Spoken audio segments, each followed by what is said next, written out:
Well, thanks for showing up. This is Under Armour Cribl in 0 to 60. Oh, the slides. Someone's got to do that. My name is John Grant. I work for Under Armour. I've been with them for about 4 years. I'm a cybersecurity engineer. I'm Cliff Keller. I work for Aplora. I'm a security consultant. I've been here for 8 years, supporting Under Armour most of the time. So before we dig in, after going through our slides, we realized it might be important to share some of the constraints that we had. Cliff is, as our support consultant, he's with us 1 week a month. And our timeline to move, it was less than 3 months. We had an opportunity come up that allowed us to move, but it had to be done in that 3-month window. So the problem, we had a lack of centralized log management, and it was difficult to manage all of our logs. We're using syslog-ng, we had Splunk, so we had the universal forwarders, we had the heavy forwarders. We also had some poor visibility. Between all these systems, we didn't know what our ingest size actually looked like. Did we have health issues in syslog-ng? Were there errors or issues? Were there bottlenecks that we weren't seeing? We also had a lack of flexibility in being able to route our logs to multiple destinations. It's not easy in syslog-ng to make multiple destinations and format the data in the format that you need. It's not quick. Same thing with our other tools. It was just difficult. So to tackle this problem, we broke this down into 4 phases. So phase 0, we wanted to take stock of our current environment. We went through, we enumerated all the sources and the transport methods for all of our log sources. So this meant, is source A coming in over syslog? Is it HTTP? Do we have a script pulling it through a REST API? We exported all of our server class files, our searches, dashboards, alert configurations from Splunk, all our deployment manager configs for our UFs. And from that, we generated asset groupings and routes to help us understand where things were coming and where they were going. After that, we triaged these log sources to determine which ones did we need to move immediately and which ones could we wait till closer to the end to migrate.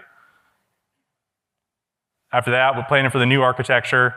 We prioritize parity over improvement. A lot of times when you bring a new project in, it's a great opportunity to make improvements. Our constraint of time made that difficult. So in all of our decisions, we try to hit parity and only make improvements where it absolutely made sense. And then the other piece that we did in phase 0 is we pre-staged everything that we possibly could. And we used the Cribl free account before our contract came online to do this. That's me. Yeah, so in phase 1, we had converted all of the syslog machines and added the Cribl worker. And like he said, we had pre-staged all the inputs. Everything was ready to go. We had routes and destinations already set up. So we immediately cut over to Cribl, disabled syslog, and stuff started flowing through for syslog. Then we moved on to the UF and the HF stuff. We forwarded all those logs to those stream workers. That pretty much put us at parity of where we already were. To get all that working, we didn't want to cut out the UF and the HF yet in the first phase. We just wanted to get it done. We had a very short amount of time.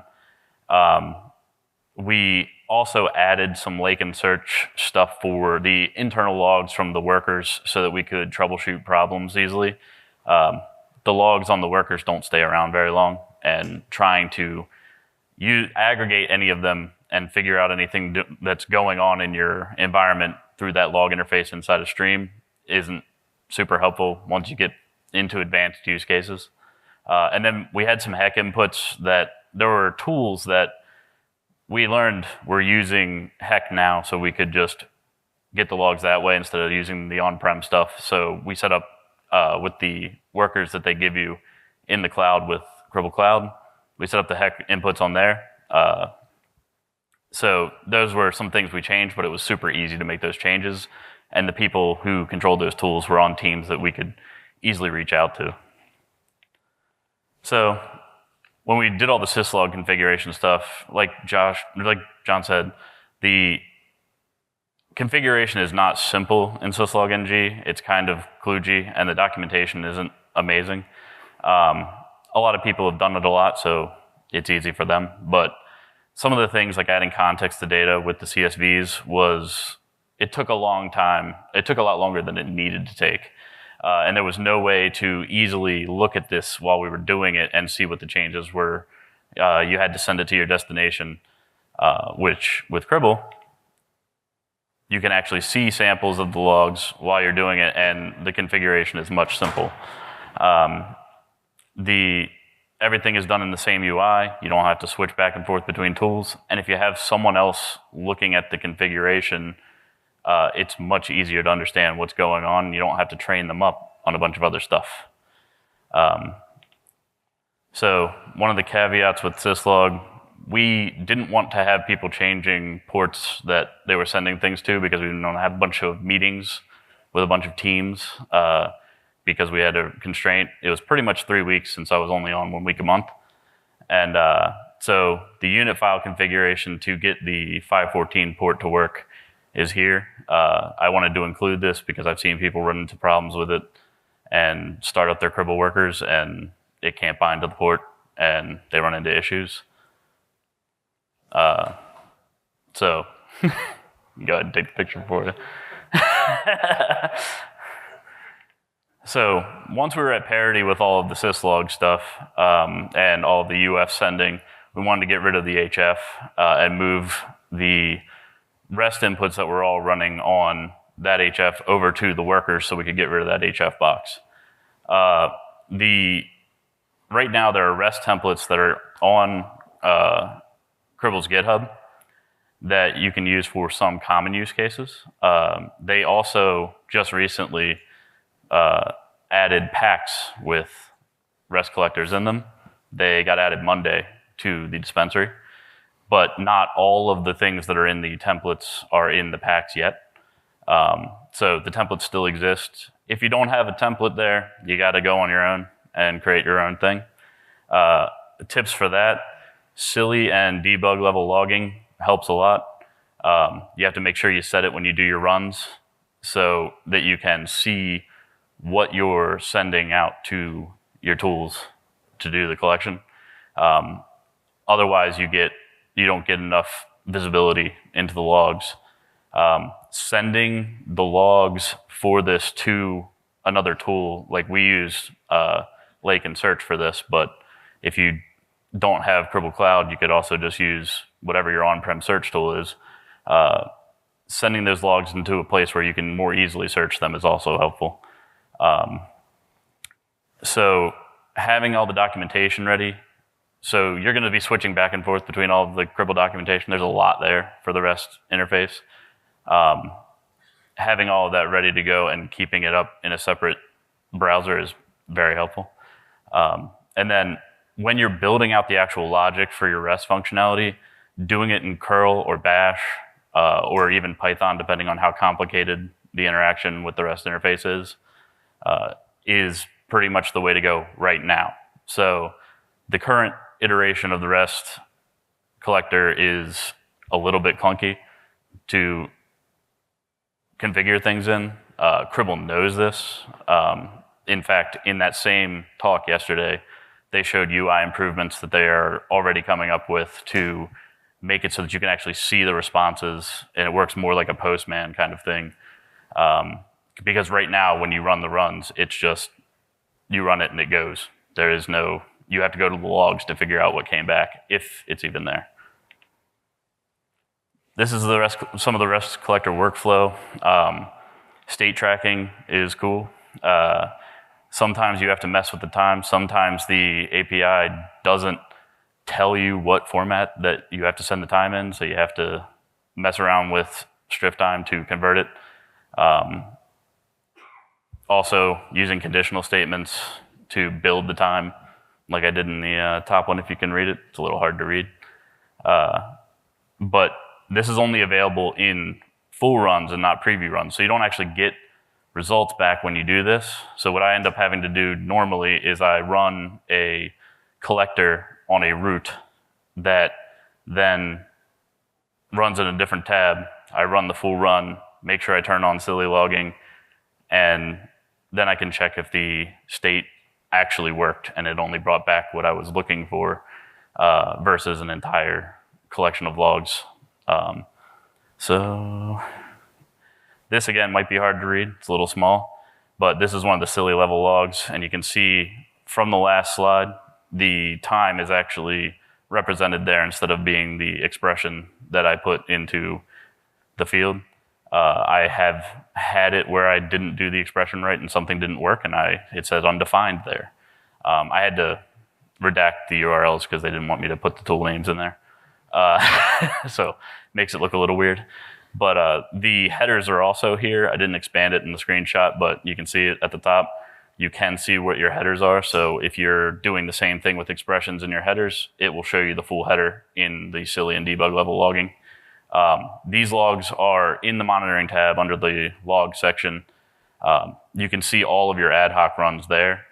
And that route I was talking about, you can reference the word ad hoc to get that, get the ad hoc runs only. I tend to do that as well, just so that the ad hoc runs have somewhere to go, so that they don't get sent to my tools, because I don't care about them. So this one's you. So at this point, we've converted our on-prem syslog-ng servers over to stream workers. We've moved everything off of our heavy forwarders, so all the REST collection or scripts that we were using to do that. So in the third phase, we wanted to replace the universal forwarders with Cribl Edge. For us, me specifically, Cliff does this way more than I have, it was really important that I kept referencing the documentation on Cribl Edge and the fleet structure. You want to make sure that you not only have the documentation, but that you actually understand it, because fleet structure, depending on how you want to build it out, can make a big difference. And I'll get to that in a minute. One of the things that really helped us here that from our phase 0 was dropping those deployment manager configs out of Splunk, because we could use those to build out our Cribl Edge policies. And I did mention like fleet structure, you want to make sure that you understand the ins and outs of it. Inheritance is one of those reasons. It is very difficult to understand at face value whether or not a subfleet is inheriting its parent's fleet's policies. So you go to deploy a policy, it says, hey, do you want to deploy to your 5 subfleets? Yes.